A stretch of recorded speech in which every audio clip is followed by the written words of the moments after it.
आता या ठिकाणी तुम्ही खोडात पाहू शकता, जी साईज 100 ते 125 ग्रॅमची साईजची फळं झाली आहेत.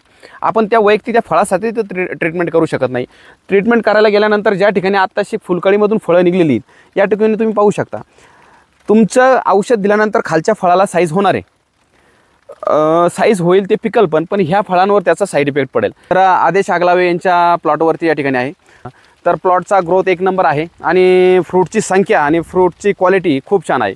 पण सध्या सर्व टोमॅटो शेतकऱ्यांना भाचवणारा प्रश्न आता सध्या असा आहे की मार्केटचा प्रचंड असं मार्केट वाढलेलं आहे. प्रचंड तर म्हणता येणार नाही आपल्याला, ज्या खर्चाच्या तुलनेमध्ये हे मार्केट काय प्रचंड असे काही नाही. पण आता गिरायकाच्या दृष्टीने हे मार्केट नक्कीच गिरायक प्रचंड म्हणतील. तर शेतकऱ्यांनी त्यासाठी आपण घाम गाळलेला असतो, रक्त ओकलेलं असतं. तर ह्या पद्धतीने ह्या ठिकाणी हा प्लॉट तयार झालेला आहे. आणि बाजारभावासंदर्भात शेतकऱ्यांनी अजिबात कोणतीही काळजी करायची गरज नाही आहे. सध्या मला सोशल मीडियातून भरमसाठ फोन चालू आहे की प्लॉटला साईज करण्यासाठी काय घेतलं पाहिजे, काय स्प्रे घेतले पाहिजे, काय खतं घेतले पाहिजे.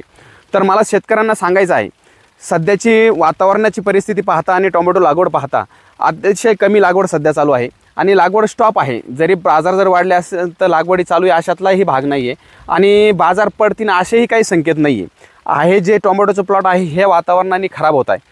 प्रचंड त्याच्यावरती भुरी असेल, करपा असेल, दावणी असेल, मर रोग असेल, अशा अनेक समस्यांना शेतकऱ्यांना तोंड द्यावं लागत आहे. आणि ह्या समस्यांना तोंड देत असताना तर शेतकऱ्यांच्या पुढं प्रश्न पडलेला आहे की बाबा मागच्या वर्षीसुद्धा ह्या वेळेस मार्केट चांगलं वाढलं होतं आणि अचानक शेतकऱ्यांचे प्लॉट झाले आणि मार्केट डाऊन झालं. तर तशी काही परिस्थिती ह्यावेळेस नाही आहे. त्याच्यामुळं कुणीही काही अतिशयोक्ती करून काहीही केमिकलचा वापर करू नये, ही एक शेतकऱ्यांना एक शेतकऱ्याची कळकळीची विनंती राहील.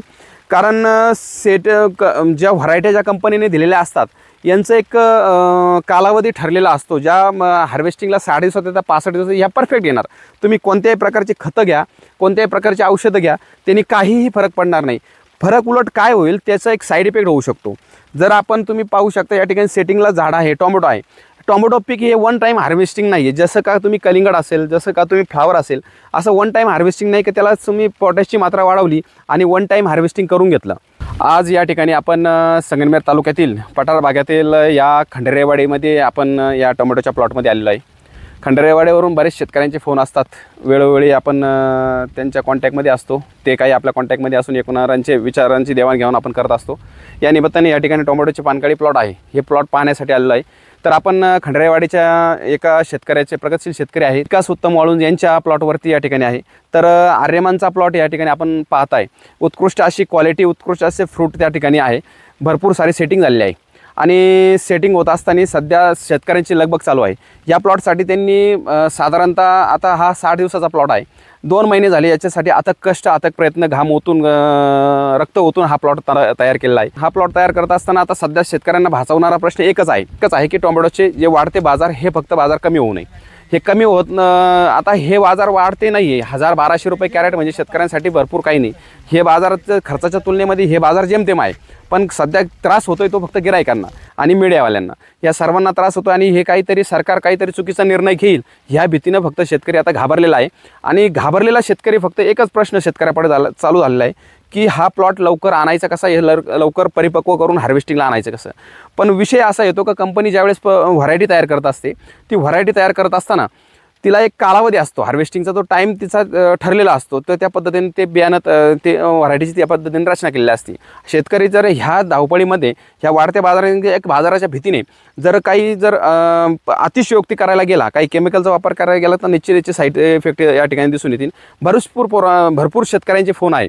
सध्या साधारणतः एक 8 दिवसापासून दिवसाला एक 25 ते 30 फोन आहे की साईजसाठी करायचं काय आणि साईज थोडी कमी राहिली तर चालेल पण माल पिकला पाहिजे का. असं काही गरज नाही, माल पिकवण्याची गरज नाही. मार्केट तुम्हाला सांगतो, मी एक अनुभव घेतला. मी सर्व महाराष्ट्रभरातून फोन असतात आणि एक अंदाज घेतला की मार्केट साधारणतः 2 महिने मार्केट हे रिवर्स होणार नाही.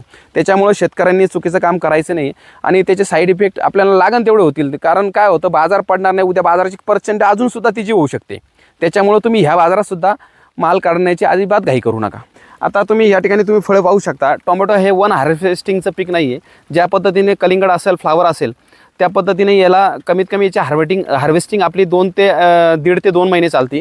त्याच्यामुळं आपण पिकवण्याचा प्रयोग हा कोणत्याही प्रकारचा करायचा नाही। आता या ठिकाणी तुम्ही खोडात पाहू शकता जी साईज 100 ते 125 ग्रॅमची साईजची फळं झाली आहेत। आपण त्या वैयक्तिक त्या फळासाठी ट्रीटमेंट करू शकत नाही। ट्रीटमेंट करायला गेल्यानंतर ज्या ठिकाणी आत्ताशी फुलकळीमधून फळं निघलेली आहेत या ठिकाणी तुम्ही पाहू शकता तुमचं औषध दिल्यानंतर खालच्या फळाला साईज होणार आहे, साईज होईल ते पिकल पण ह्या फळांवर त्याचा साईड इफेक्ट पडेल। त्याच्यामुळे याच्यामध्ये काय होऊ शकतं, फळं काळं पडण्याची शंका होऊ शकते, कमी अल्प वयात ते पिकू पण शकतं। त्यानंतर तुमचा एक 4-5 हार्वेस्टिंग नंतर मालाची साईजसुद्धा कमी होऊ शकते। त्याच्यामुळं जे काही होतं आहे ते सगळं नॅचरल होऊ द्या, बाजार पडण्याचे काही चान्सेस नाही आहे। खतं औषधं जे NPK बॅलन्स आहे तो तुमचा कंटिन्यू चालू द्या। कॅल्शियम बोरॉन असेल, सूक्ष्म अन्नद्रव्य असतील हे द्या। त्याला क्वालिटी कशी वाढेल आणि साईज कशी वाढेल याच्याकडे तुम्ही फोकस द्या। बाजाराचं कमीत कमी अजून 2 महिने तरी बाजार या ठिकाणी पडणार नाही आहे, याची तुम्ही सर्व शेतकऱ्यांनी काळजी घ्यायची आहे। अशा पद्धतीने आपण या ठिकाणी टोमॅटोच्या प्लॉटमध्ये हा व्हिडिओ बनवला आहे। नक्कीच तुम्ही आपल्या पेजवरती जाऊन फॉलो करू शकता, सबस्क्राईब करू शकता आणि व्हिडिओ शेतकऱ्यांना शेअर करू शकता। चला तर नमस्कार।